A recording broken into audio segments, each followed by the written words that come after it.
In this video, I'm going to share a few tips and tricks for a smooth SBA loan closing. Be sure to watch the entire video. It will help prepare you for a hassle-free loan closing.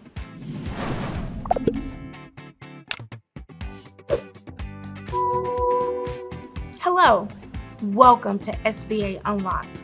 I'm Shalise Evans, a Senior Closing Specialist with True Lions SBA Lending Team. The closing process begins with the initial kickoff call.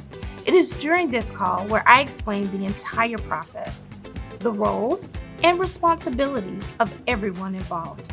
We will go over the SBA checklist in detail for all documentation required to close. This step is crucial, especially to the closing process. It helps all parties involved understand the documents required, SBA requirements, and the time frame from start to finish.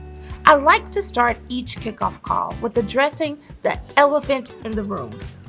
When I speak with customers, the first question is, how long will it take to close my loan? Or, hey SBA closer, when is my loan closing day? Most times the borrowers hear the word closing, it's taken literal, meaning tomorrow I execute loan documents and now I'm an owner of a new business. Well, not quite. The actual closing process can take anywhere between 30 to 45 days from time of commitment letter execution. Your patience is a major component for closing. It is key to understand the more complex your SBA transaction is, the more documentation that will be required. It is my responsibility to guide you throughout the entire process. I like to call it hand-holding. I will keep you informed of any potential mitigants that could cause a delay in your closing. Trust is also a key component. Trusting your closer wants to get you to the closing table quickly and compliantly is important to know. Well, here are 7 significant tips and tricks that will help your closing process be more effective from the start. First tip, know your business. Have you formed and filed your business entities with the Secretary of State? The formation of the business is vital. Come to the closing with your entity and EIN established. This is vital for the lender to know who the players are, especially from a credit standpoint.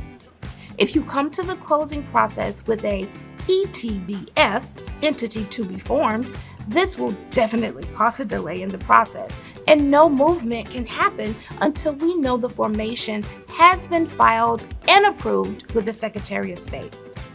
Second tip, purchase agreement. This is for asset and/or stock purchases. This is the lender's roadmap of what the details are surrounding the sale.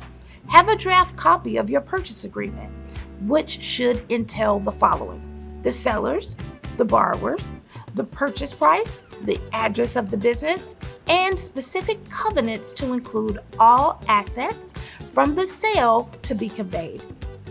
That's key. Tip 3, assets, specifically vehicles, better known as collateral. This is a part of the process you would have already discussed with the credit underwriter prior to approval. Give us a head start by having copies of titles front and back, or copies of registration for vehicles that have liens that we will be paying off at the closing table. As your lender, we engage our third-party vendor to obtain the cost to place liens and retitle. Why is this key to the closing process? It is the lender's collateral. Without this information up front, it will cause a delay in the closing process. Tip 4, business and life insurance policies. Be prepared to fully bind business insurance prior to closing. Simply put, you will pay up front to bind the policies. This can be challenging, and most borrowers feel, why do I have to pay for business insurances before closing has occurred? That is because on your closing day, execution of loan documents, your entity must be in full compliance with SBA's regulations and approval of ownership. Life insurance policies must be in place prior to closing. The process for both insurance requirements can take weeks to obtain. My recommendation here is loop me in as your closer. I will work directly with your agents and communicate with them of all requirements needed to close. No hassles, no worries. Allow me to handle this for you. I'll take it off your plate. Tip number 5, lease properties. If your loan involves a leased premises, please communicate with the landlord upfront that your lender is going to need a lease and a landlord consent and/or waiver prior to closing. The landlord will oftentimes redline documents needed for closing. If this occurs, lender and landlord will need time to negotiate the details. Start this step early to prevent delays. 6th tip, validating equity. As your closer, we will discuss the sourcing of your equity.